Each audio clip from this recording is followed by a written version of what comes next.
Georgia beats Auburn. We're going to talk about it from a recruiting perspective. Steve, a lot of big names on campus.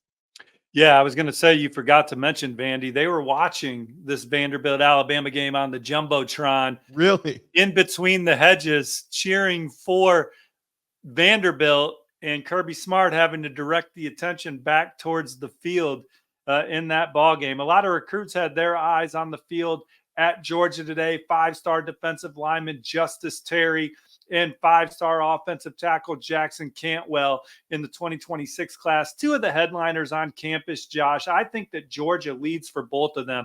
I would be stunned if Georgia did not ultimately land Justice Terry. And Jackson Cantwell, I've just felt like the pulse of his recruitment has favored Georgia for quite some time. He's still going through his process. He's been to Nebraska this year. He's been to Missouri this year. He's got future visits with LSU on the docket in Alabama. But I think Georgia setting the tone for Jackson Cantwell.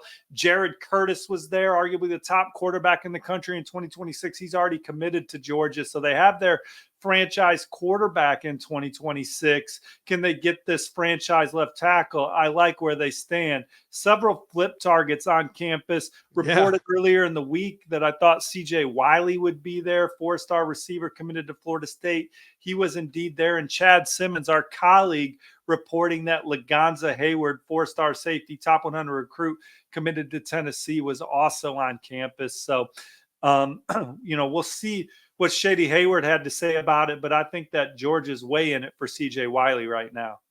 Yeah, I wanted to ask you specifically about those two names, Laganza Shady Hayward and CJ Wiley, because both of them at the time of their decisions, we thought UGA had a really good shot. Now, not to say that Georgia was the front runner in those recruitments heading into decision day, but the Dogs seem like they haven't given up. CJ Wiley shows up while FSU is playing Clemson at home in prime time. So CJ Wiley makes the conscious decision, hey, I'm going to be in Athens instead of Tallahassee where I'm committed. But CJ Wiley has, to his credit, been in Tallahassee already this season for games. So when it comes to CJ Wiley, I mean, does it look like this could just be a matter of time before he ends up on another commit list? Well, I don't want to say that because I do think he has a lot of love for Florida State. He's been to 2 games in Tallahassee this fall. No doubt he'll be paying close attention to Florida State's big game tonight against Clemson. Huge recruiting weekend in Tallahassee. They would have loved to have CJ Wiley back down there, but he was at Georgia. Georgia's a real threat in this recruitment. They're the biggest threat, in my opinion, to Florida State right now. You have Auburn, LSU, and some other programs trying to chip away. Colorado has reached out, but I like Georgia as the biggest challenger. They got him back on campus. Looking forward to hearing how that went. But talked to his dad earlier in the week, and he said that Kirby Smart, James Coley remain in regular contact. They've been to Georgia games before. They know what that program's about. He said, look, he's still committed to Florida State, but they want to see what continues to happen in Tallahassee. They're going to continue to go through the process. He said, look, there's a reason why Florida State's recruiting him to get back on track.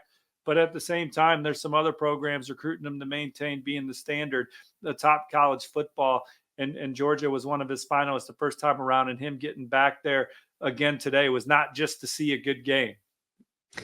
Yeah, no doubt. The other prospect I wanted to talk to you about was Laganza Shady Hayward. Now, this recruitment had kind of gone back and forth a little bit prior to Hayward's commitment, but it started trending to Tennessee. However, even though he committed to Tennessee, the Dogs have not let up. What do you make of this recruitment, and what do you make of Hayward showing up at Athens this weekend? Well, I think when he took his official visit to Georgia, it was the first weekend in June. There was a lot of Tennessee smoke coming into the official visits. And for a minute there, it looked like Georgia turned that momentum. Family bought a lot of merchandise in that Georgia bookstore that weekend, and it seemed like he was going to be a Bulldog. Maybe they'll eventually wear it. I don't know if they turned it into Goodwill or sent it to a third world country or whatever, but Georgia gets him on campus, still figuring out what that means. That was Chad Simmons' report. We'll have more on that later, but Georgia was a program that made it real interesting in the sweepstakes, and we'll see if they can't make a move after getting them back on campus this weekend. Yeah. Okay. Now, when it comes to Georgia, another thing that I noticed is, and talking to Rusty Mansell earlier this week, the defensive line, they're still they're still got a couple needs to fill on the defensive line. In this weekend, we saw a couple flip targets on campus. Joseph Mbachu committed to UF. You got Braxton Kyle, who's a Rutgers commitment from the state of Georgia. And then you got defensive lineman Jeremiah McLeod, who's also committed to the Florida Gators. Are we going to see, and like you said, we got Justice Terry hanging out there and Elijah Griffin, but, Rusty said he could sign as many as 5 defensive linemen in this class, interior type guys. So when it comes to Mbachu, McLeod, and Kyle, who do you think Georgia is prioritizing right now? Well, I think they're still watching senior film and evaluating. And this weekend is a big opportunity. This weekend is as big as any weekend as far as that goes, because Kirby Smart, Trey Scott, Glenn Schumann and company want to converse with these guys, get to know them better as people, see how they tick, see how they are around each other, see how they fit in with the players in the locker room. Those intangibles are going to be just as big as the tangibles that they're seeing on their senior film. So I think the guys that just have the personality that they're looking for, as they continue to have dialogue with them, could separate one from the other here at the end. Mm-hmm. All right. So as we talk, Steve, Vandy just went in and scored a touchdown. So it's 39-28 point after pending. But we got a burner here in Nashville, baby. I think I might need to get out of my seat and head to the West End and catch the last 5 minutes of this game over by Vanderbilt. All right. I want to talk a little bit more Georgia. The Dogs, they were actually able to beat Auburn twice on Saturday. Georgia landed number 5 running back Usman Kroma about an hour before kickoff. The 4-star running back, it was a couple teams were involved, but it really came down to 2, and it was Auburn and Georgia. FSU, Tennessee also on the list, but more of a hat on the table for decision day. What do you make of Usman Kroma committing to Georgia over Auburn on game day? Well, obviously, it was only a matter of time, right? That's where he ultimately wanted to go, because Georgia was not the program that recruited him the hardest at any point in his process. But when they green lighted it, they landed him. Auburn, Florida State, those are probably the programs that invested the most time into recruiting Usman Kroma. But look, Georgia, it speaks for itself. Their track record of running back offense, playing on the biggest stage, NFL draft year in and year out, playing with a lot of people he knows in the locker room, representing the Bulldogs in the home state school.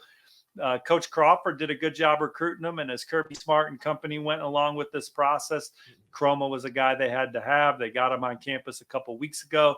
Then he visited Auburn and Florida State again after that, announced his commitment to Georgia today. But I think he kept Auburn warm all the way up until his decision here. Yeah. So I think he had a lot of love for Auburn, but it's just Georgia and the opportunity to play between the hedges for the program that he, probably grew up watching the most. And now he gets a chance to go into Georgia and write his own story and see where it takes him. All right, Dog fans, talk to us. Let us know how we feel. Class, Josh. What's that? They're going to have the number 1 class. Oh, yeah. That's what I was going to ask Georgia fans. Let us know. Number 1 class incoming. How are you guys feeling right now? Usman Kroma, but, the big dogs are still hanging out there. Justice Terry, Elijah Griffin, and whatever else Georgia's going to do down the stretch. We're going to find out as they beat Auburn today, 31-10. Let us know how you guys are feeling. Georgia fans, put the lights out on Auburn.